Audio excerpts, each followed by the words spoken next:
Welcome to Five on the Floor on the Five Reasons Sports Network. Thanks for finding us on your favorite podcast app. We're all over the place, including Spotify, Podbean, Radio FM, and everywhere else you get your podcasts. Also, we're on Dash Radio. Download the Dash Radio app. Search for Nothing But Net. You'll find our episodes every single day at 7 p.m. My new show on OnsideRadio.com resumes on Monday. I'll be on from 10 to 12, cover more than just the Heat. And check out 5reasonsports.com. Spell it out, FIVE, reasonsports.com. Brady Hawk already has the latest takeaways up from tonight's win against the Los Angeles Lakers, which is what we are going to talk about. We're also going to talk about a great sponsor of the 5 Reasons Sports Network. This is a new sponsor, but not a new company. Chris Chase, the CEO of Chase Signs and Graphics, has been designing, building, and installing signs for 20 years. Chase Signs and Graphics is a full-service sign company. It's located right here in Broward County. Chris knows how to make your business stand out from the crowd and not only promote your brand, but attract new customers by raising company awareness. Exterior building signs, promotional signs, window graphics, and vehicle graphics help promote your business or services. Chase Signs also offers a wide range of signage, including storefronts, sandblasted signs, interior office signage, channel letters, promotional advertising, monuments, job site signage, and feather flags. That's right, a whole bunch of stuff. So have South Florida's premier sign company custom design your sign to service all of Broward County. That's right, all the way from Deerfield down to Miramar area. Call for a quote today at 954-791-8685. That's 954-791-8685. Call Chase Signs and Graphics today. Again, 954-791-8685, or find them on Twitter. That's at Signs Broward. And now, tonight's episode. 1, 2, 3, 4, 5 on the floor. Welcome to Five on the Floor, a daily show on the Miami Heat and the NBA featuring Ethan Skolnick, Alex Toledo, and Greg Sylvander. Part of the 5 Reasons Sports Network. All right, Ethan Skolnick back on Five on the Floor. I've got Johnathan Ramlakhan with me. Tonight's floor plan, we're going to go over the Heat's win against the Los Angeles Lakers, 96-94. Apologize for the sound in the background. That ESPN.com always gets me with a highlight package. No Greg or Alex tonight, but they'll likely be back on Sunday. Also, check out the stream over on the 5 Reasons YouTube channel, which is where Johnathan usually appears. You can find him at 3-Piece Combo. First, before I kind of break down this win and get the Heat to 3-3 on the road trip, a little harrowing at times, only 37 points in the second half. But I'll just ask you one simple question. Do you feel good about this? The fact that they beat a Laker team again on the road when they've been struggling a little bit, had a response when the Lakers, tied the game after being down for most of the game? Or are some of the old concerns, is that what we should dwell on tonight? I feel good about this game because although we did blow that first 15-point lead, we grinded through it. As soon as we went down, we went right back up and we built another 10-point lead. So I feel like this is a game where we have a lot more positive takeaways than negative takeaways and something we can really build upon moving forward. All right. Well, one of the biggest things that they can build upon going forward, I think we've got to look at this seriously because, at a certain stage, when a player is performing at a high level for a long period of time, it's no longer a fluke. And I tweeted tonight that Kendrick Nunn is all the way back. You look at what he's done over this month on more than 7 attempts per game from 3. He's shooting 44%. Tonight, 10 of 14 from the floor, 40 minutes. You're talking about a player who couldn't get on the court for a while. And a part of this, again, is no Goran Dragic tonight. Tyler Herro got hurt, had a hip contusion, did not return after playing just 14 minutes. But 40 minutes, 10 of 14 from the floor, 5 of 6 from 3, made both of his foul shots, 5 rebounds, 3 assists, 2 steals, a block, and was a +9 while leading the team with 27. Honestly, Johnathan, they don't win this game without him. He gets them off to the fast start where they take the 36-23 lead in the first. And when the offense bogged down late in the game, he made a couple of baskets when literally they couldn't get anybody else to get going from 3. Strus came in, played 12 minutes, was 0 of 8. Vincent 0 of 1. Duncan Robinson 1 of 5. Herro was 1 of 3 before he went out. And Olynyk was 0 of 2. Should we be looking at Kendrick Nunn as a core piece of this team now, or as 50% of the people on the Clutch Corner poll responded, is he just a better trade chip than he was before? I think you're going to have to go with the latter. You know, he's a better trade chip than before because when it comes to re-signing him this offseason, his value right now is on the contract that he's on. So for us to have to maybe pay him more moving forward, it's not going to be something that'll benefit us long term. But for what he's playing for now, he's raising his trade stock, he's raising his value, his confidence is back, which I think was really the most important part of the game. And he's just showing that he can really be a spark plug, whether it's off the bench or starting. And I feel like, although he is a contributing member for this team right now, he's just a better trade piece for moving forward to get a bigger fish. Well, and it's fair. Now, they don't have to pay him this offseason, but going forward, I mean, Duncan's the one I think that there's more of a financial concern. But it's a tough question, I think, honestly, because he has something that nobody else on this team has, which is a mid-range game. I mean, even Jimmy at this stage does not have a consistent mid-range game. We had Nekias Duncan on, and he basically described Jimmy as a one-level scorer who's really good at that one level. Jimmy tonight, we'll talk more about his game because there was a lot of good, a little that left something to be desired, but he ended up finishing out the game. But Kendrick is the one guy on this team, and I know Tyler has developed some of this, but honestly, at this stage, Kendrick's better at it, that can get into the seam of the defense, make a play somewhere around the foul line. He's gotten much better, in my view, about making decisions with the ball. I mean, last year we talked about a lot on 5 on the floor that he'd get caught in the air. Sometimes he would try to make an aggressive scoring play when really the pass play was a better play.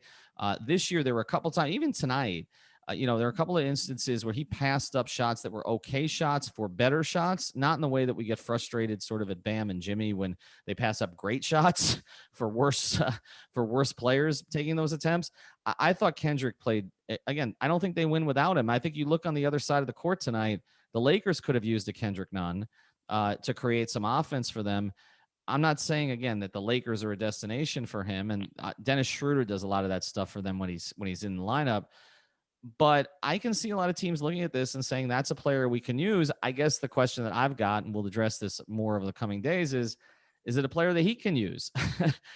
Maybe more than some of these other teams. But let's get into Jimmy's performance tonight. No triple-double, so that streak stops at 3. But finished the game at the line, ended up going 8 of 10 from the line after not taking a free throw until the third quarter.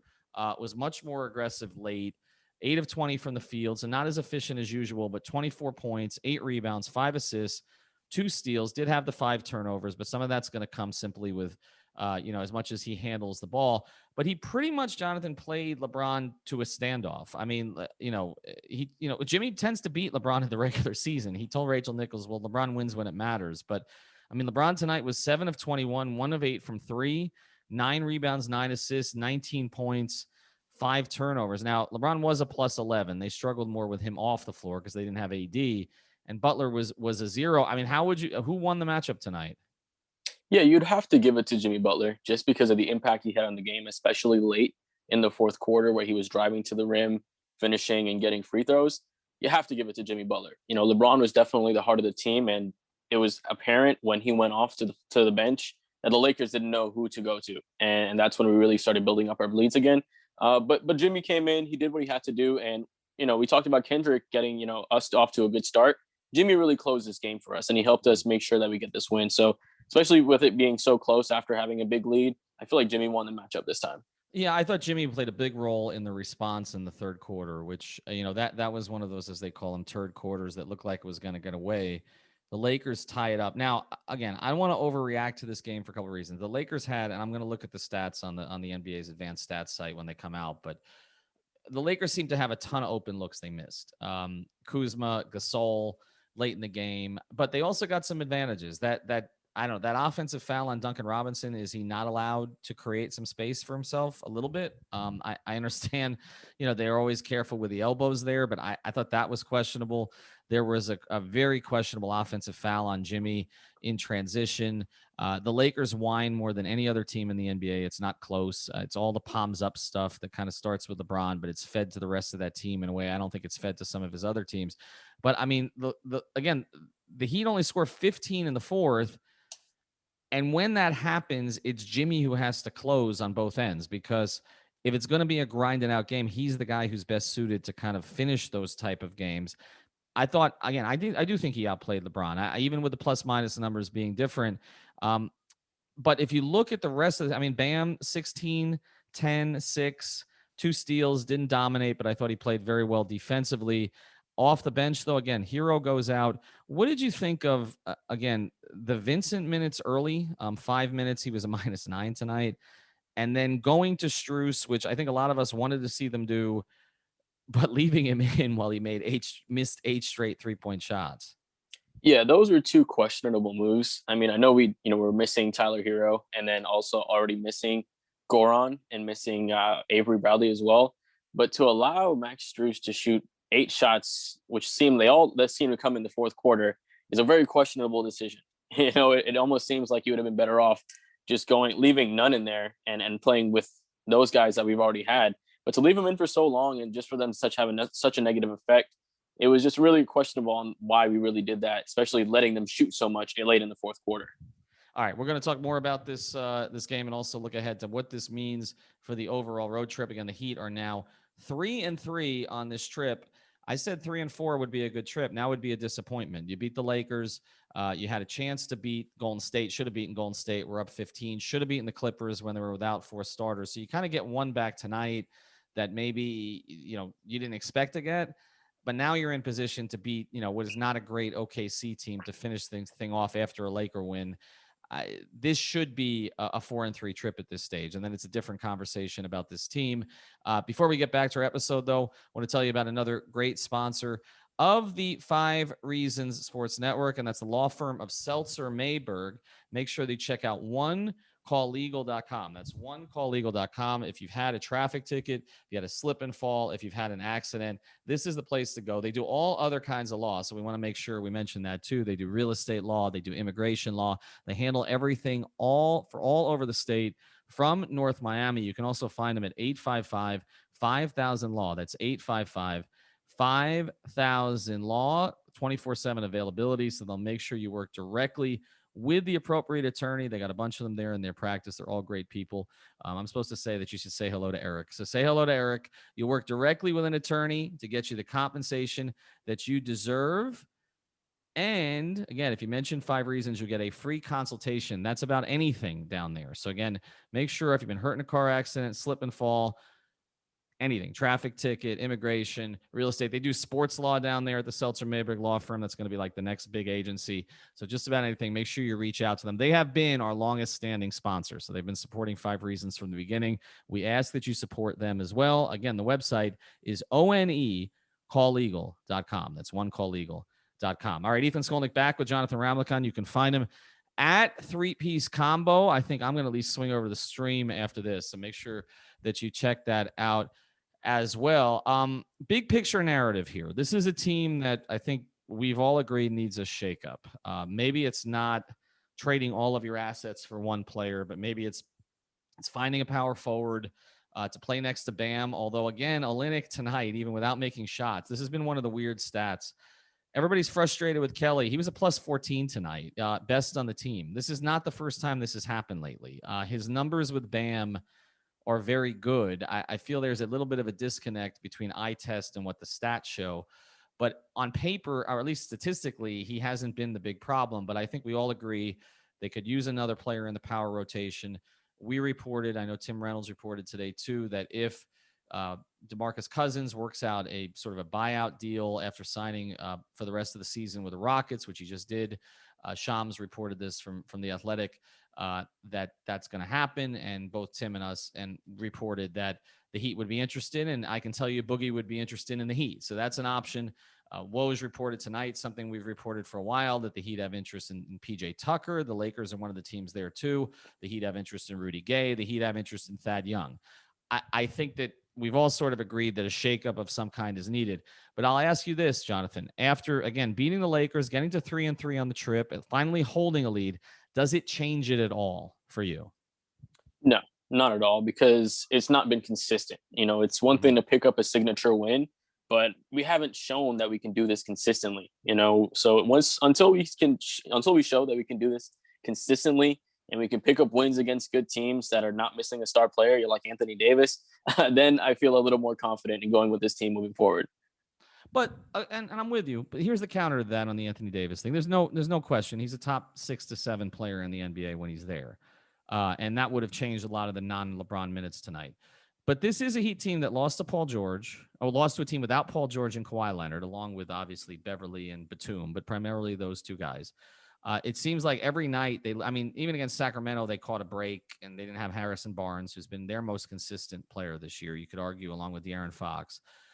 They seem to be catching teams that are missing players, which is one of the reasons I'm not focusing on Dragic that much, even though they could have missed him. They could have used him tonight.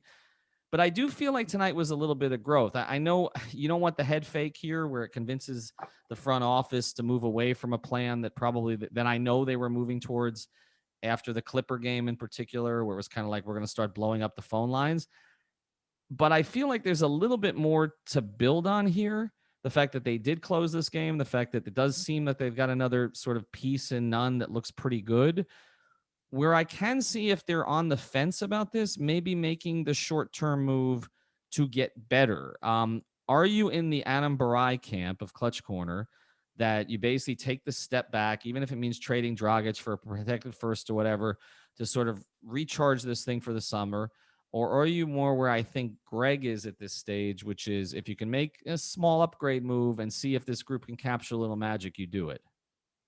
I'm with Greg because what we did last year by acquiring Andre Iguodala and acquiring Jay Crowder and Solo, those weren't necessarily huge players, obviously outside of the credentials of Iguodala, but it was something that allowed us to create a really good unit.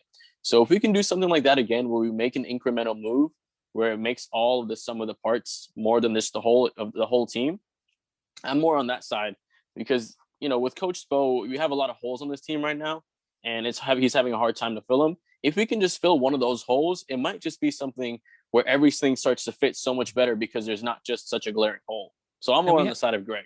Yeah, and we have seen that in the past. I mean, there have been Heat teams that have seemed to be missing something. I feel like this team is missing more than some of those teams. Obviously, the big three teams didn't seem like they were missing much. But again, I remember during the 12-13 season, there was a lot of complaining about the lack of rebounding. No big to really help out Bosh. They did the investigation on Chris Anderson. I was in Portland where LeBron basically told us afterwards, that they didn't need help when he was telling people behind the scenes they did need help. And then, literally the next day, they brought in Chris Anderson on a 10-day contract, and they went 37-3 with Chris Anderson that season, including the 27-game winning streak. I'm not saying that would happen this time, but that was a team that was, again, clearly missing something. So I see your point. Like, if you can address with that team, it just addressed rebounding and sort of vertical spacing, where they had a guy who could go to the rim, finish lobs. They didn't have that kind of player because Joel Anthony had hands of stone and was not a great rebounder. They didn't have another rebounder on the team other than their perimeters or their wings. And so that's basically what they needed. And it took a lot of pressure off Chris Bosh.